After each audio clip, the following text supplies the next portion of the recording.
Welcome back for another episode of Transform Your Workplace. I'm your host, Brandon Laws. Today's episode is brought to you by Xenium HR.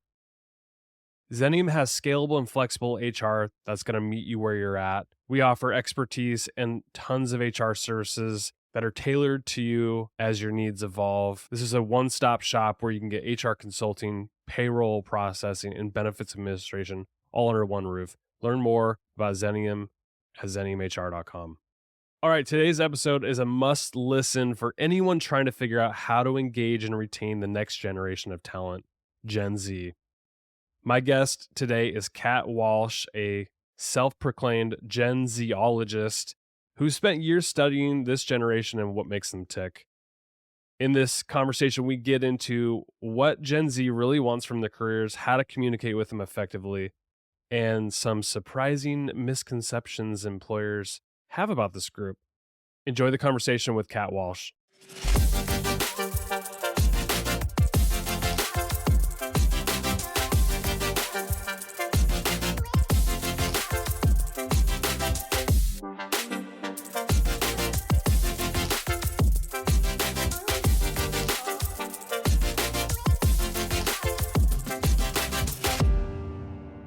Kat, it is such a pleasure to have you on Transform Your Workplace. Thanks for coming on the podcast. Thank you so much for having me. It's great to see you again. It's funny, on your LinkedIn, your headline is you're a Gen Z-ologist. What does that mean? So we've talked a little bit, I'm a research nerd, and ologists in general are more science or data driven. So everything that I talk about when it comes to Gen Z, not everything, I shouldn't say that, but most of what I talk about when it comes to Gen Z and trying to solve problems for corporations in Gen Z is backed by data. So I'm a Gen Z-ologist. I study them so much. I love them, they're my thing. And a lot of business leaders and owners are not really being able to understand this generation. So we're going to unpack that today. And you said you're a data nerd, so self-proclaimed, and you passed me a statistic that said, I think it's by chief executive, that 63% of CEOs are focusing on employee engagement in 2024. That's great, right? But Gen Z is the generation that is kind of being left behind, and they're finding challenges in engaging this group. So why is that? I think there's a couple of things. One of the big issues is that while they have a lot of information about Gen Z, they don't know what to do with the information. And so it runs throughout the whole HR department, right? It begins with attracting Gen Z. Everybody wants to do what they're good at. And yet we still, in corporations, we create job postings that are skill-based and very little inherent attributes or any kind of a value-based attribute is put in a job posting, yet those are the things that really make people thrive and get really excited about doing a job. You see that sometimes in nonprofits. People get really, really jazzed up about their role because they have an emotional attachment to it. So I think organizations that take the information that they have and then maybe massage their current processes a little bit to support what they know about Gen Z will find a lot of success. That's interesting. So you're saying it starts before they even become an employee of an organization. Is you can engage them early on by connecting them to the role and to the organization. And that's really what they want. It's putting them in the right role to begin with. You are well aware of the number of, the resignations that we have and how quickly it happens within the first 30 days. And then within the first 90 days, I think it's 25 and then almost a third within the first 90 days. And that has a lot to do with just not being in the right role, the one that isn't suiting them properly. And I think if we continue we need those skill-based postings, but then to build a little bit further, a little bit deeper by saying, okay, these are the attributes that really will help you excel in these roles. It's very well documented that things like emotional intelligence create higher performance and better leaders. So it's nothing new. It's just that we haven't really embraced it to the extent that I think we could. How does Gen Z's approach to work vary from the generations before it, if at all? Yes. The first thing is that they're very focused on holistic well-being. So I think you've probably heard this in the media. It's been talked about quite a bit. I think we even talked about it before, but where in my generation you had a career and everything aligned with your career. So where you lived, when you took vacations, even when you had children, it had to map back to your career. They're flipping that upside down and they're saying, no, my career is equally as important as it always was, but it should align with all those other things that are important to me, my lifestyle, where I live, when I have children. They should align. It shouldn't be one dictating and overruling everything else. So Gen Z, there's a misconception, I think, in the world that Gen Z doesn't have ambition and doesn't want to work and they're lazy and all kinds of things. That's not exactly it. The issue is that they believe that there should be some sort of compatibility between their lifestyle and their careers.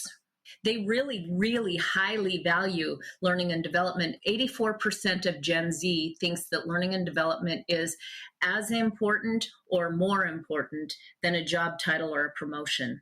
So they want to be there for you and they want to develop themselves and become the best versions of themselves that they can possibly be. They need help doing it. What are some other misunderstandings that you've heard about this generation? I mean, you mentioned the misconceptions around them being lazy or not caring about work and all those, but what other things that you hear that are just not matching the data that you're reading? I think that people think that they're terrible communicators. And I don't believe that they are terrible communicators. They communicate differently, but that doesn't make it worse. They definitely have a different method to communicate, and the way that they speak is different. It's a lot more direct. Sometimes it's off-putting to older generations because they don't use the same formality that older generations did. But this is also nothing new. Each generation has that same issue with the prior generation. But there's just a ton of them, Brendan. I mean, there's a ton of them. That they aren't ambitious is one that's insane. If you go into any college campus, you can't believe how ambitious these people are. It's remarkable. I mean, to even get in, I probably wouldn't even get into college. It's much harder to get in than it was. So they definitely have ambition. What are some of the most standout qualities that you've seen in this generation that any employer would be lucky to acquire? Curiosity, fresh ideas, innovation. One of my favorite things to see is when organizations do a really, really good job of bringing teams together that cross generations and cross functions, because that's when the real beauty of the younger people gets, you see these ideas start to bounce off each other, the older generations with their incredible experience and the younger generations that are dreaming so big and thinking so huge, but yet don't have exactly the experience to understand that maybe some of their ideas are unaffordable or that's another training. That's another huge lesson. I would highly recommend organizations begin to train on their entire organization. So the jobs that I've had, many corporate jobs, and I've never ever been trained on the entire organization, meaning not just a generic version of financial planning reading, but our financials. What do our specific financials look like? Let's talk about it. And then what happens when you're in sales and you make a suggestion to marketing? Can marketing do it? Marketing, when you make a suggestion for sales, can sales do it? So there's a whole lot of misunderstandings and lack of knowledge about what goes on throughout the organization. Most people don't know how a product or service gets from conception to the end consumer. And so they believe, oh, well, let's just change. Why is milk carton still in a carton? That thing's impossible to open when you're in fourth grade. But it's, there's a whole lot of distribution and operational issues with changing the milk carton, and they can't afford it. So there's a lot of misunderstandings. Something that I've been curious about, and I've talked to some people about regarding this generation, is that they're entering the workforce at a time where there's been a lot of we have the Great Resignation, and then now it's everybody's staying put. Inflation's really high. They probably can't make enough money to be able to buy their first home, pay off their student loans. So they're in this funky situation where costs are really high. and their employer probably can't pay them enough. They don't have the experience yet. Unpack that for me. Like, what have you read and heard about this generation when it comes to money and just being able to survive out there? Yeah, now this is a bigger conversation. This is a really kind of a, to me, a very, very much of a terrifying conversation, because Yeah. not only do those young people need to be able to afford life, but the corporations need to be able to withstand all this, right? And all of these changes. Corporations are paying now for environmental issues that have been long since coming, right? For 50 years, we've kind of ruined the environment, and now we're having to pay for it. And so that comes with a cost. So the question about the economy is, to me, one that is still not exactly. I ask every time I talk to an economist, what do you think the impact on our economy is with Gen Z being, having trouble staying in corporations or being attracted to corporations? It's a big concern. I don't think we have an answer on that yet, Brandon, but it's a scary one. What I hear a lot is that Gen Z, they might work for an employer, but they're also doing the gig economy too. Like they have some entrepreneurial tendencies, and they're maybe trying to start a business on the side or something just to try to stay afloat. Yeah, and that's not just Gen Z, that's every generation. It's about 60% of them have side hustles. And most of those people want that side hustle to be their primary source of income. So, yeah, they're finding other ways to do it. But that's also because they're not fully engaged at work.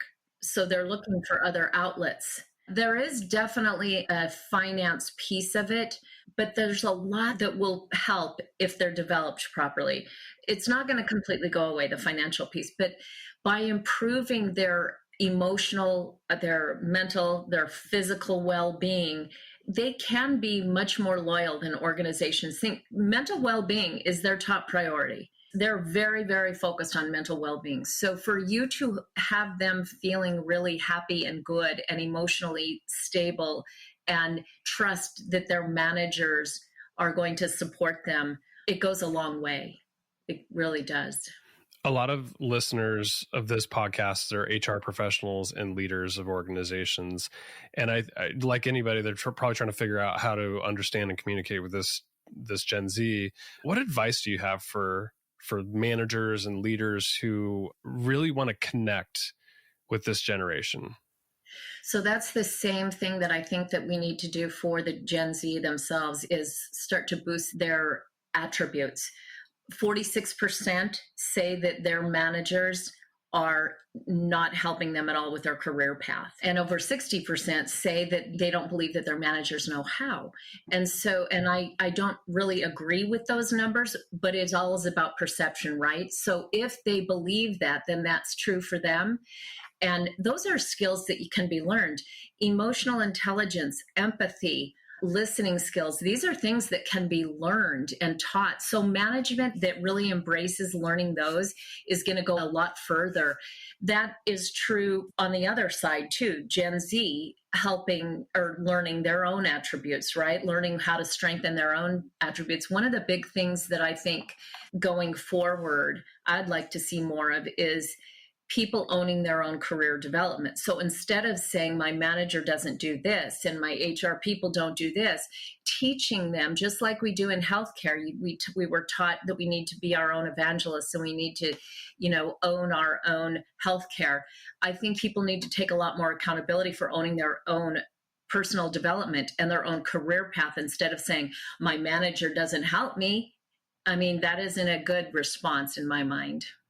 And that goes back to communication again. You started out by saying, what can leaders do? I think communication is one. The ability to be able to talk to each other and really understand each other is one. And I think along with communication is networking, even within your own organization, really starting to understand each other. I do a lot of programs at universities for teaching people how to network, and it's really a lost art and a very important one. It's one of the things that I think that we can easily focus on, easily be taught. Yeah, it's funny about networking. I often think I'm like the last several years of like the pandemic and being isolated has definitely reduced my networking skills. And I imagine like with Gen Z, a lot of people in that generation were either in college or maybe finishing up high school at the time, and then went in total isolation and probably never had networking experience other than school programs or whatever. So I'm sure networking it's a lost skill for them. How can employers bring them along to that? Because I think it's really important to be networking. It's huge for career development. It's huge for career. It's not only huge for career development, but it will help you find doctors. It'll help you find vacations. It'll help you maybe find your person in your life. I mean, it's a really, really important thing to do. And I don't think it's just Gen Z. I find it to be true in all levels of the organization. And in my mind, it needs to be very systematic. A lot of people say, "Oh yeah, I network," and that means that once in a while they call up their buddy or they somebody reaches out to them, whatever. But I believe when I teach it very systematically, like your own personal CRM system. So you really track and you make those connections. You build that network before you need it.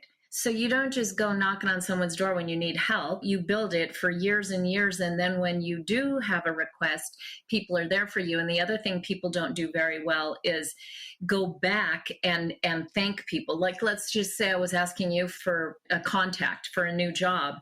Whether I got the job or not doesn't matter. Going back to you and saying, this is the result of your introduction goes a really, really long way. And people just don't do those things anymore. They don't do it systematically. It's really important.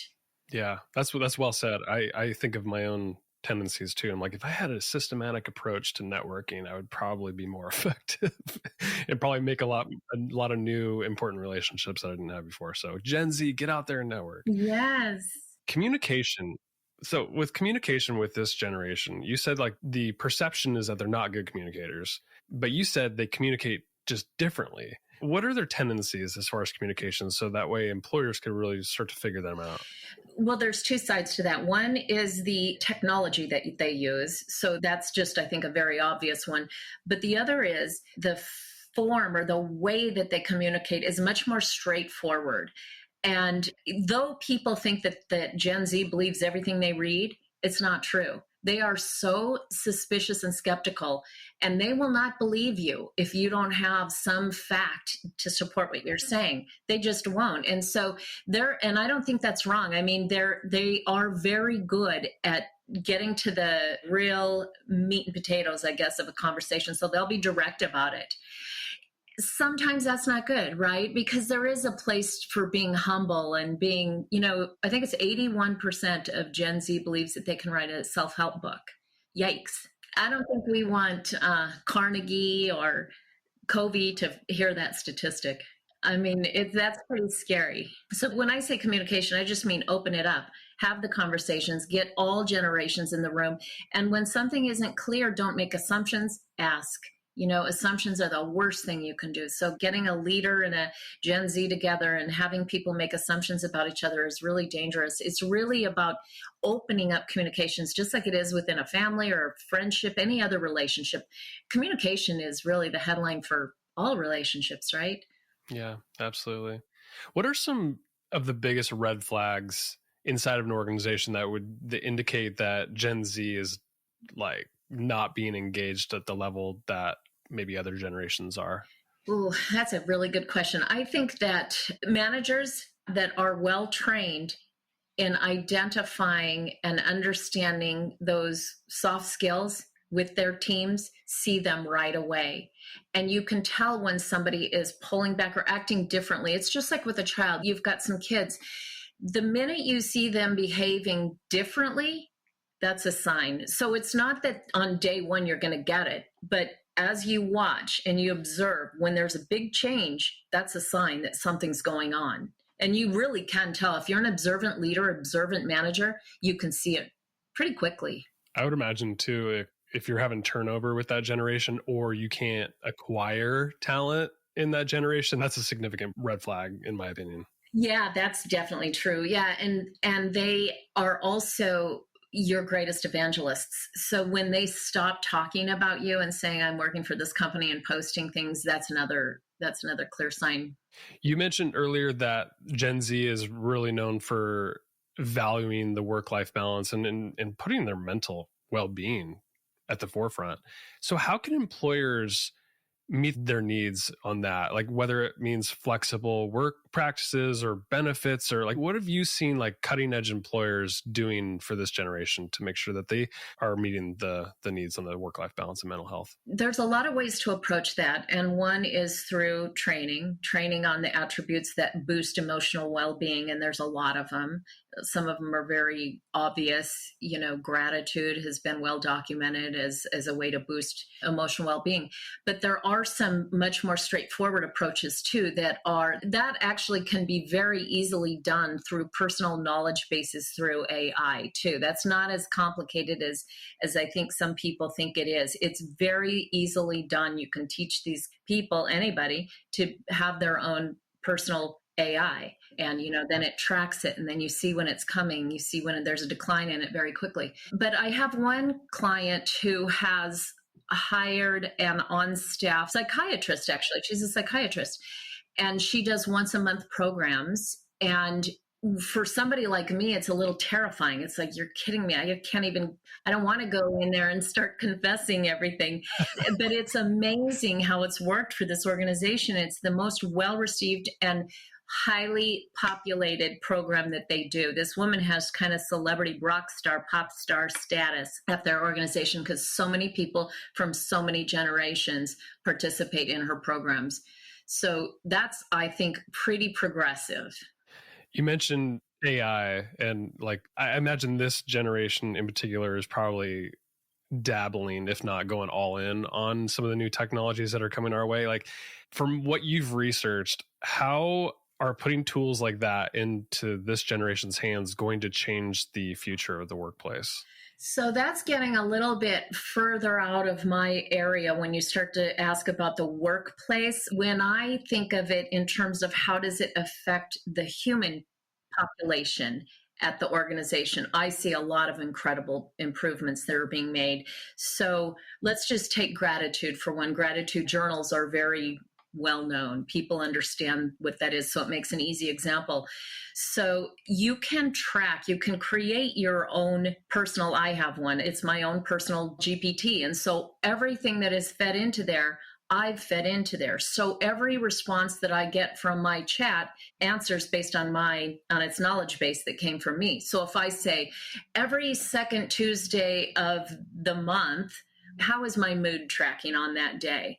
And it'll tell me. So you'll start to see trends in the way that you are maybe responding to things, or your mental well-being, or your physical well-being, or if people tend to have highs and lows, you'll start to see those patterns. And it's not based on generalities, it's based on you yourself. And that can be done with any of those attributes. So emotional intelligence, any of those attributes can be measured in that same way. So that's how I see it impacting my particular little teeny part of the organization. But as in terms of how it's going to affect jobs, that's an economic problem.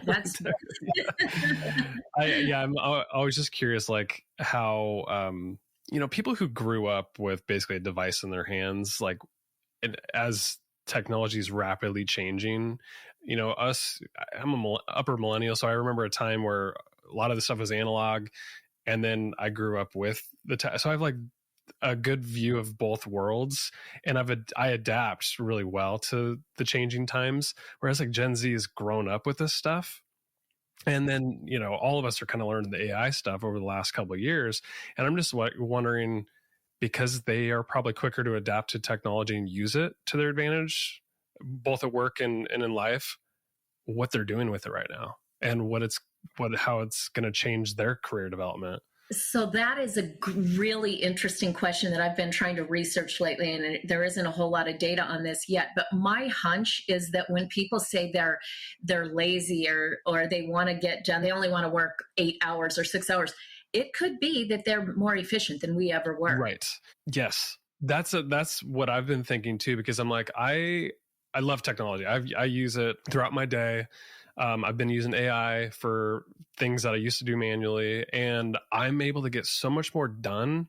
Granted, I still work and I'm just producing more, but I imagine like if Gen Z and other people can use these technologies to get their work done in 4 hours instead of 8, shouldn't we be okay with that?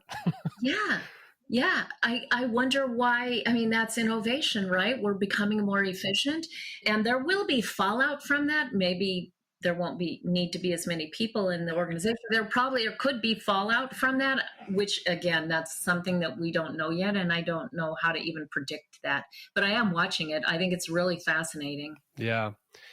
On the career development front, you mentioned that this Gen Z really cares about growth and development. What's the best way to engage them? Okay, this is a tough answer. I realize this is a tough answer, but the best way to engage them is the way that they want to be engaged. And so by that, I mean that the first step, let's assume that they're in the organization. Let's assume that that the postings have become attribute driven and not driven, but in alignment with skill based. So skill and attribute. So let's assume someone's in the organization. There are, again, I use AI a lot with my clients. There are ways to understand. So for example, I've come up with about 10 attributes that I've identified as those that are most key to high performance and great leadership.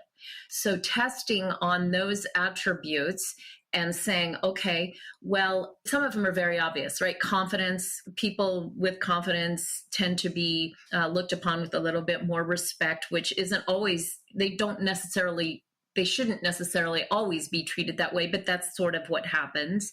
So you can measure these attributes and say, okay, well, you are super strong in all of these, but these are the three I might consider opportunities for you to even become stronger. Particularly if you say that 2 levels up, you want to be in this role. In order to be in this role, these are the attributes that you should try and hone in on, and engaging them in that way, and not just peanut butter spreading a development program across the whole organization, but saying, okay, these are the attributes that you can work to build on. And then going back to that ownership thing that I was talking about, it's on you to understand how to boost those, right? I can help you. I can help point you toward training programs. We may even have some, like the company that has a psychologist on staff. We may even have some, but if not, I'm telling you right now, if this is the role that you want, and these are the attributes that you're weaker on, not weak, but a little bit weaker on, then it's on you really to learn those skills. Up until this point, most of us, they're young, coming out of school even, most people have been told what to take. What you need to do this, you need to learn this is the skill that you should have. And they never have had to take ownership of their own situation, their own progress. And I think that that's got to change. We've covered a lot of ground in here. I'm trying to think of what haven't I asked you? You read a ton. You read a lot of research papers too. Give me something else that I haven't asked you that you found so fascinating about Gen Z in all the research that you've been doing. Ooh, fascinating about Gen Z. I'm fascinated by so much about Gen Z. I thought you were going to say, what can corporations do? Gen Z, what fascinates me about Gen Z, what fascinates me about the whole topic of Gen Z is how people are so baffled by them. I don't understand why it's so baffling that they want to have a great work-life balance, and they want to be developed, and they want to have successful careers that align with their values. I don't think it's that confusing. No. The difficult part is, okay, now we know. It's just like a customer. When you know what your customer wants, can you deliver? We know what they want. We can deliver. We just need to innovate, just like any good organization does, to meet the needs of their customer. This is, in my opinion, the most important customer an organization has at this point, because that population is growing in their workforce. That's well said, because I've been podcasting a long time, and I remember 10 years ago talking about millennials. And I'm a millennial, but I remember there's a whole host of articles and research papers and whatever else about like this generation, we can't figure them out. Well, guess what? Employers figured them out, and now a lot of them are leaders. Like myself, I'm in a leadership position and leading companies, and now we're talking about Gen Z. So like it's just every generation that comes after these big generations in the workplace, we're going to still be talking about it like this. We just need to ask the right questions, seek to understand, be curious, just like they are, and we'll be fine. We will be fine, and we'll be better off, right? What do we want people to be standing still? No, we want them out there running and hustling and trying to find better ways to do things. Yes, absolutely. Well, Kat, it has been such a pleasure to have you on the podcast. Where can people connect with you or learn more about your work? You're doing a ton of work in this area, and you've got some good stuff cooking. Yeah, so my website is Kat Walsh Group. katwalshgroup.com. And you can find me on LinkedIn. And my email is on my website. My phone number's on my website. So I'm happy to talk to anybody. I love this stuff. Anybody wants to nerd out on Gen Z, I'm there. My guest today has been Kat Walsh. Kat, thanks for coming on. Thank you so much for having me.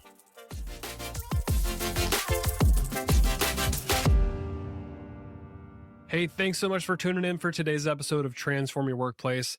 The content on this show is strictly for general information and educational purposes only, so that you can go transform your workplace in a positive way. The views, thoughts, and opinions expressed on the show are the guest's own and don't represent the views, thoughts, and opinions of either Zenium HR, the sponsor of the show, or me, the host, Brandon Laws. Additionally, Zenium HR or myself, Brandon Laws, doesn't endorse any guest, their business, or any organization they represent, so discretion is advised. We encourage you to work with a trusted advisor to find a custom approach that fits your organization's needs. Thanks for tuning in to today's episode.